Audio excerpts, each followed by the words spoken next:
Friends, Greg Newmaster coming at you again with another action figure review.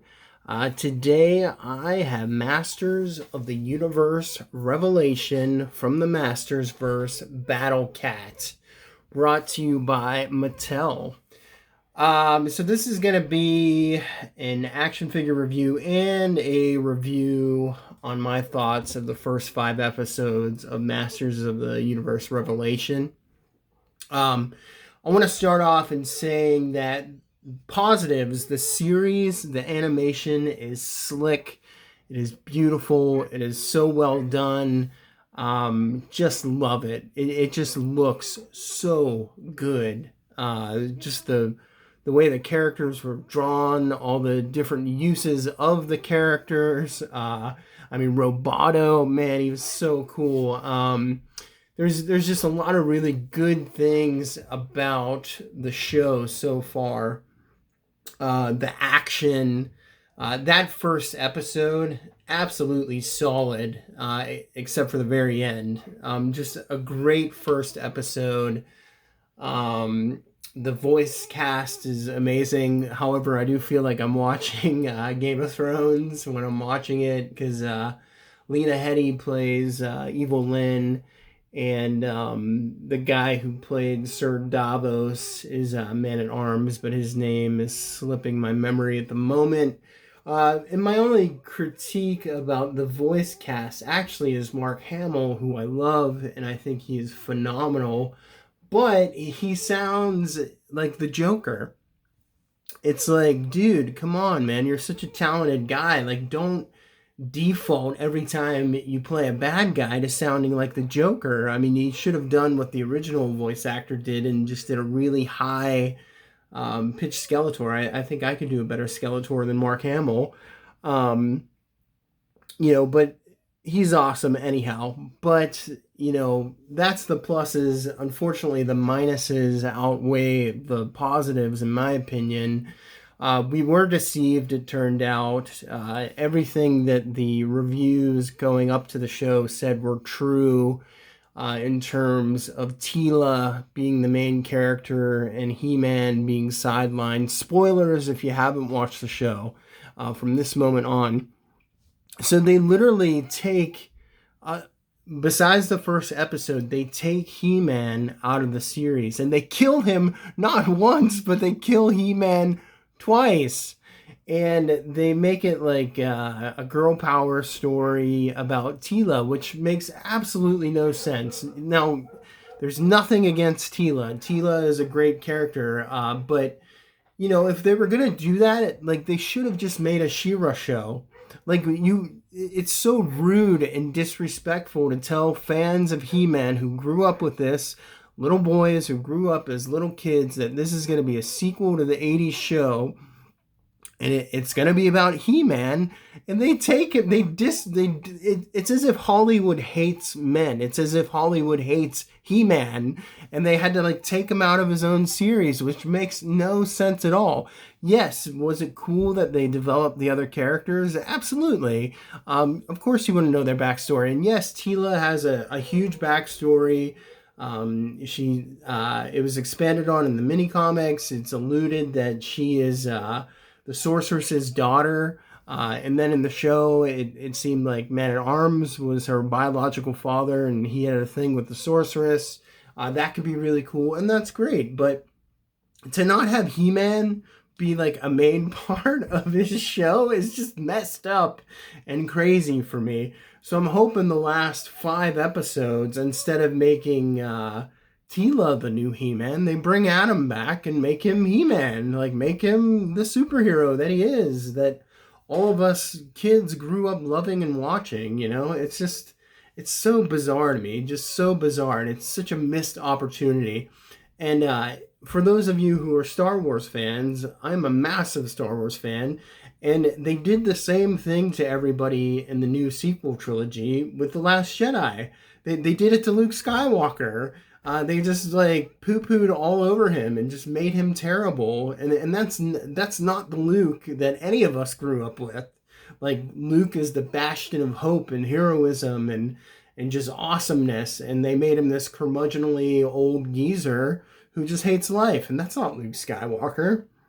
Just like He-Man is not a pathetic loser who dies twice and is just like incompetent and it has to be saved by the female characters all the time. Like that, what is this trend where, men are incompetent all the time and always have to be saved by the female characters? That's not true. There's many competent, awesome male figures in history throughout life who've done good and they're not evil. And this is what they've done with He-Man. So anyhow, so on to the action figure. We got Battle Cat. I'm going to start with a box. I got this figure cheap on eBay because it was like the box was almost completely destroyed. So somebody was trying to get rid of it. So I took it. And I love Battle Cat, of course. And this is a really great Battle Cat figure. This artwork is phenomenal. I loved how in the first episode, they actually referenced the classic action figure artwork, and they put that in the first minute or so of the first episode, which was a great idea. I mean, they started so strong and then they just blew it up. So I hope these last 5 episodes can redeem what they've done a little bit. So you got Battle Cat there, and he looks like Cringer, which I thought was a great idea. Then you have the other figures in the series. You got Skelegod, He-Man, Mossman, Skeletor, Evil Lyn. Skelegod, of course, in the 5th episode, Skeletor, pulls a trickster move, which I thought was good too. I did like how Skeletor was bad, and he actually succeeded and got the Sword of Power, and then he becomes Skelegod.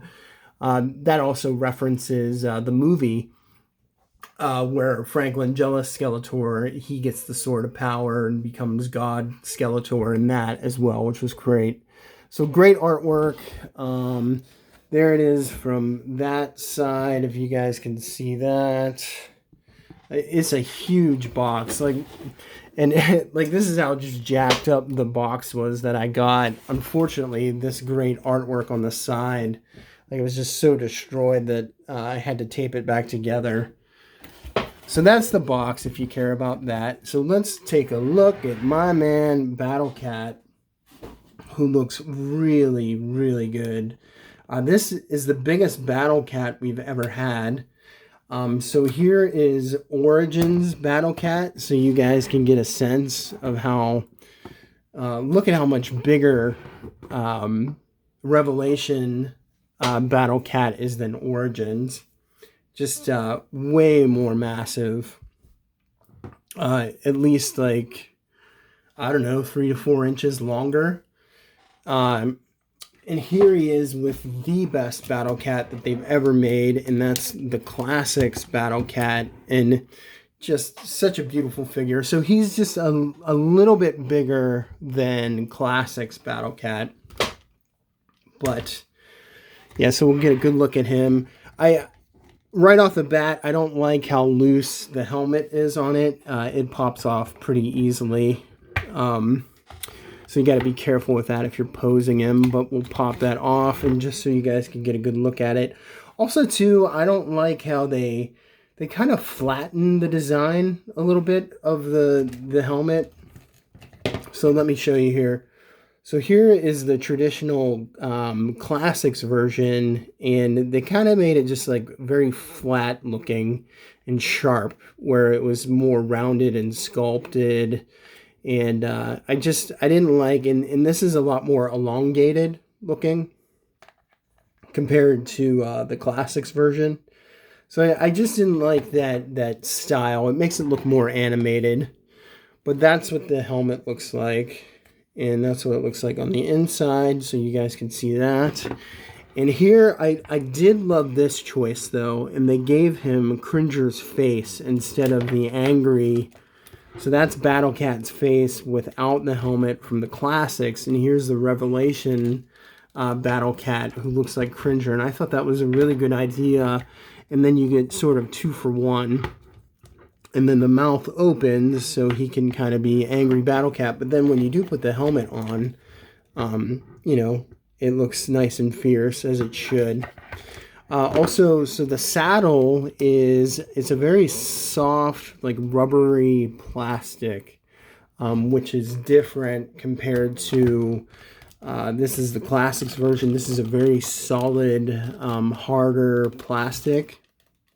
But with this one, it's very soft and malleable. So when you put He-Man on there, you can squeeze on there. They could have made that a harder piece. Maybe it was cheaper just to use this material. I'm not really sure why they made that decision, but it's soft. And mine has a nick on it. But they do use a couple different colors, which is good. Not much, actually there's no shading at all. It looks very animated in that sense. And I'll take this off for you guys. There's actually 2 straps underneath, which is a nice touch. And take that off for you. And as you can see, like it's like a sort of a soft rubber. That's what it looks like on the inside. But this is just a big figure with tons of articulation, which is really impressive. So his head can move up and down like that. He's on a ball joint. We have articulation in the mouth and the jaw, so you can open it like so. We also have articulation in his shoulders. And there's his paw, so you get a articulation joint there, and then you also get it in the, I guess that would be considered his wrists, but the wrists of his paws. I don't know the technical anatomical terminology. You get 2 joints in his waist. So you can really do a lot of neat stuff with this. Also, I got a comment on the color. We have a very light, sort of like a bright grass green color, you know, instead of this dark green of Classics or even Origins. I thought Origins was a shade lighter as well, which it was. But this goes to a whole new level in terms of uniqueness. But we get the articulation there. There's also articulation in his hip, in his hindquarters. So, you know, 1, 2, 3, 4, 5 points of articulation on his back leg alone, on his haunches, which is really, they really went all out on the articulation here. You get 1 point of articulation in the tail. There's a hinge, and then like you can do a full rotation. This isn't a bendy wire or anything. This is just a sculpted piece of plastic. But people have been getting him in the up, sort of rearing horse pose. And I think it feels pretty loose on mine. But I think if you maneuver it long enough, you can get him rearing back. Let's see if I can get it for you on camera. Yeah. So he's supported just like that, sort of rearing back. So you guys can see that there. Yeah, so this is a really great figure. I mean, I've been pleased with the figures so far. I love He-Man. People were pretty skeptical about the He-Man figure at first, but I like him. I love the articulation. You know, I think all figures should have really good articulation on them. Anytime that they don't, in my opinion, is a step backwards compared to the figures we grew up with in the 80s and 90s, because most of them had very limited articulation, if, you know, none at all, at least in the elbows and the knees. It wasn't typical for them to have a lot of articulation.